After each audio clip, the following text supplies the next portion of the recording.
నమస్తే మామ.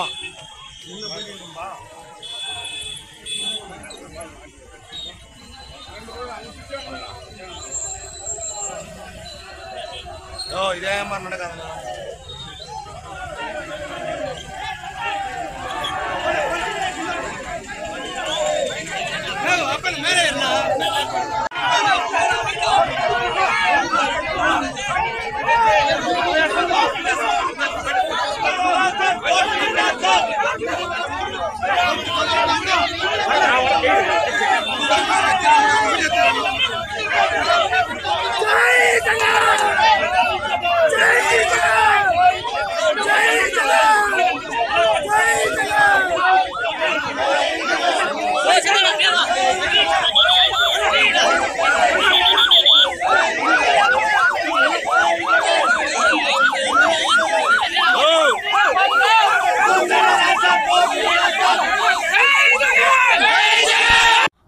ప్రజలకు ఇచ్చిన హామీలు మోసం చేసి ప్రజల్ని వంచనకు గురి చేసి అన్యాయంగా వెన్నుపోటు పొడిచింది కాబట్టి ఈరోజు మా నాయకులు జగన్మోహన్ రెడ్డి గారి ఆదేశాల మేరకు వెన్నుపోటు దినంగా నామకరణం చేసి ప్రజలలోకి ఈ వెన్నుపోటు దినాన్ని ఏ విధంగా నయవంచనకు గురయ్యారో ప్రజలందరూ అనే దాని మీద వైఎస్ఆర్ కాంగ్రెస్ పార్టీ నాయకులు అందరం సంయుక్తంగా చిన్న కార్యకర్త దగ్గర నుంచి పెద్ద నాయకుల వరకు అందరూ కూడా ఈరోజు విజయ డైరీ దగ్గర నుంచి కలెక్టరేట్ వరకు ర్యాలీగా వచ్చి కలెక్టర్ గారికి వినతి పత్రం ఇవ్వడం జరిగింది.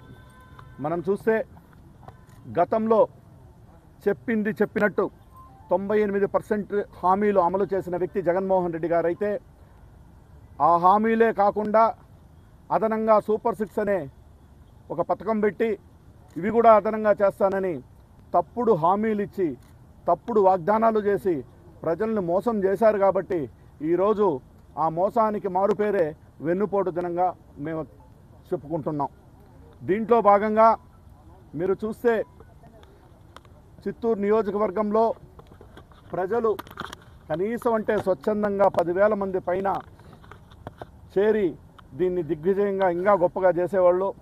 నిన్నటి నుంచి పోలీసుల్ని ప్రలోభాలకు గురి చేసి వాళ్ళ మీద ఒత్తిడి పెంచి నాయకులందరినీ ఫోన్లు చేసి బెదిరించి ఎక్కడికక్కడ మీరు దీంట్లో మీటింగ్లో ఇంతమందినే తీసుకుపోవాలి, ఇంతకంటే ఎక్కువ మందిని తీసుకుపోతే మీ మీద కేసులు వేస్తాం, మిమ్మల్ని ఇబ్బంది పెడతాం, రౌడీ షీట్లు ఓపెన్ చేస్తాం అని భయభ్రాంతులకు గురి చేసి నిన్నటి నుంచి అనేక మంది నాయకులను కూడా తీసుకొచ్చి స్టేషన్లో కూర్చోబెట్టడం కూడా జరిగింది.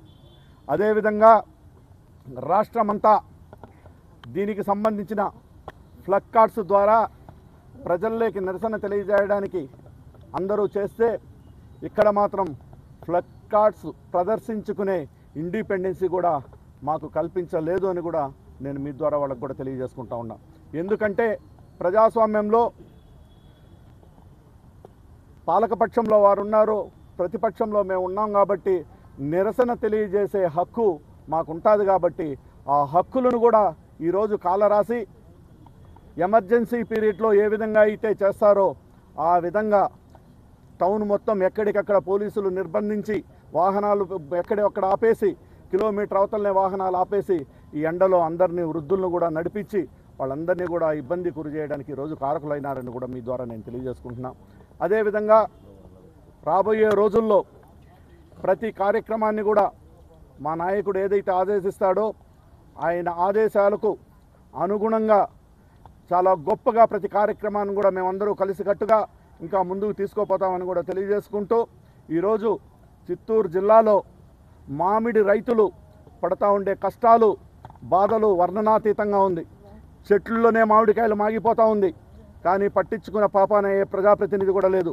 ఎందుకంటే మా ప్రభుత్వంలో 20 నుంచి 25 రూపాయలు మామిడికి గిట్టుబాటు ధర కల్పించాం.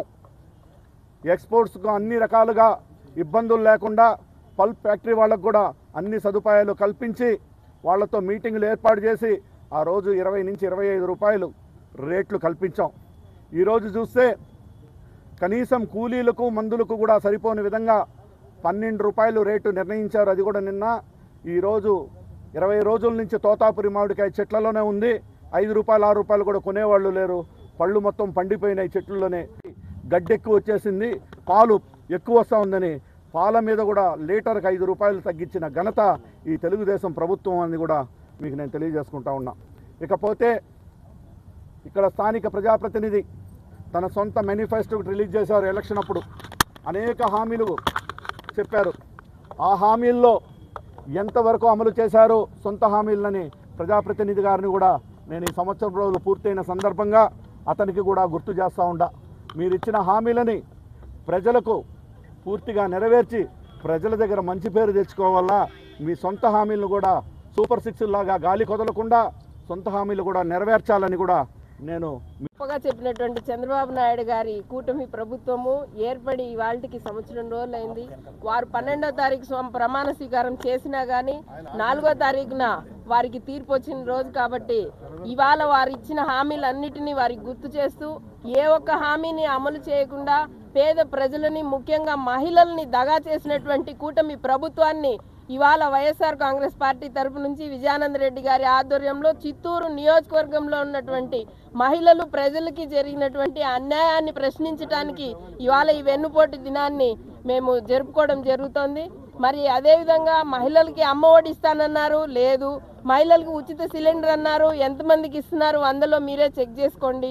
రైతు భరోసా లేదు, అమ్మఒడి లేదు, ఉచిత బస్సు లేదు, ఒక్క పెన్షన్లు ఇస్తున్నాము అని చాలా గొప్పగా మీరు చెప్పినటువంటి ఆ సూపర్ 6లో ఒక్క పెన్షన్ని మాత్రమే అమలు చేస్తున్నారు. అది ఆరాకొరాగానే. ఎందుకంటే ఉన్న పెన్షన్లో ఎన్ని పెన్షన్లు తీసేసినారో మీరు స్టాటిస్టిక్స్ తీసుకుంటే మీ జర్నలిస్ట్ సోదరులందరూ కూడా మీకందరికీ అవైలబుల్గా ఉంటుంది స్టాటిస్టిక్స్. మీరు అడిగితే కనుక ఎన్ని పెన్షన్లు తీసేసి మీరు పెన్షన్లు ఇస్తున్నామని గొప్ప చెప్తున్నారో ఒకసారి సరిచూసుకోవాల్సిందిగా ప్రభుత్వాన్ని కోరుతున్నాము. కేవలం వైఎస్ఆర్ కాంగ్రెస్ పార్టీని అణిచివేత ధోరణితో ఇవాళ వేలాది మంది తరలి వస్తే మేమందరం ముందుకు వచ్చినప్పుడు వెనకాల డైరీ దగ్గర మీరు చూస్తే దాదాపు వేల కొలది ప్రజలు వెనకలే మహిళలు పెద్ద ఎత్తున నిలబడిపోయిన పరిస్థితి. మరి పోలీసులు ఆ విధంగా అడ్డుకోవడం మంచి పద్ధతి కాదు. మీ యాంటీ కమెన్సీ 1 ఇయర్ కాలంలోనే 1 ఇయర్ పీరియడ్లోనే ప్రభుత్వానికి వచ్చిన ఈ యాంటీ కమెన్సీ ఎంత ఉందో మీరు ఒకసారి సరిచూసుకోవాలి. మీరు ఇవాళ ప్రయోగించినటువంటి ఇంటెలిజెన్స్ వ్యవస్థ అన్నిటినీ ఉపయోగించి ప్రజల్లో మీకు పెరిగినటువంటి వ్యతిరేకతను బేరీజు వేసుకొని